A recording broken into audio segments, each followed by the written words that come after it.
The fact is that the world is calling it a peace deal. The question is, will it bring peace? There is no doubt that this deal is a win-win for all the parties involved. But it may not end the spiral of violence. Our next report tells you why. It was almost 3 decades ago that Israel established ties with an Arab neighbor. After decades of division and conflict, we mark the dawn of a new Middle East. On Tuesday, it made 2 more friends. The South Lawn of the White House witnessed a historic event, the signing of the Abraham Accords, brokered by America.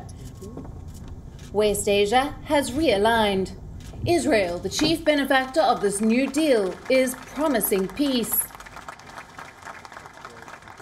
The blessings of the peace we make today will be enormous. First, because this peace will eventually expand to include other Arab states, and ultimately it can end the Arab-Israeli conflict once and for all. The pitch is appealing, but the Palestinians aren't buying it. They say they are getting the short end of the stick. As leaders gathered in Washington, people in Ramallah took to the streets. They say the Abraham Accords awards Israeli occupation. The Arabs see this anger and they are trying to strike a balance. The foreign minister of the UAE chose his words carefully. He backed a 2-state solution, even when the phrase seems to be losing diplomatic currency. The United Arab Emirates believes that the role of the United States in the Middle East is positive, and this belief is evidenced by the accord that we are signing today at the White House, for which you have taken the lead and will remain a beacon in human history for all peace-loving people around the world. And as for us in the UAE, this accord will enable us to continue to stand by the Palestinian people and realize their hopes for an independent state within a stable and prosperous region.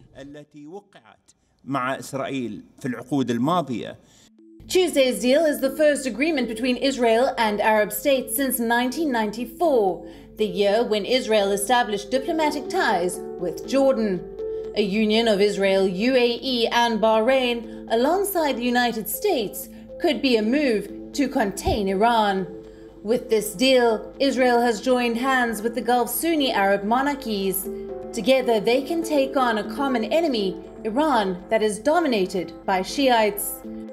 With the Abraham Accords, US President Donald Trump has managed to build a common regional front against Tehran, a move that only adds more weight to his maximum pressure strategy. Trump's next move could be to add Saudi Arabia into this new alliance.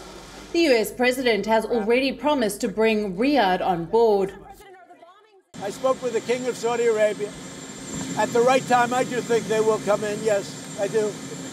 This is a very big and very historic moment, and I think everyone agrees to that. But we'll have other countries coming in fairly rapidly. Palestine doesn't get anything from this realignment. It has been demanding an end to the devastating 13-year-long blockade of Gaza. And with new allies by his side, it doesn't look like Israeli Prime Minister Benjamin Netanyahu will concede even an inch of territory. Already, violence is on the rise in the disputed territories. Hours after the deal was signed, the Israeli military carried out a series of air raids on the Gaza Strip. Hamas is threatening to hit back at Israel. The fragile peace in West Asia is facing new challenges. Bureau Report, WION, World is One.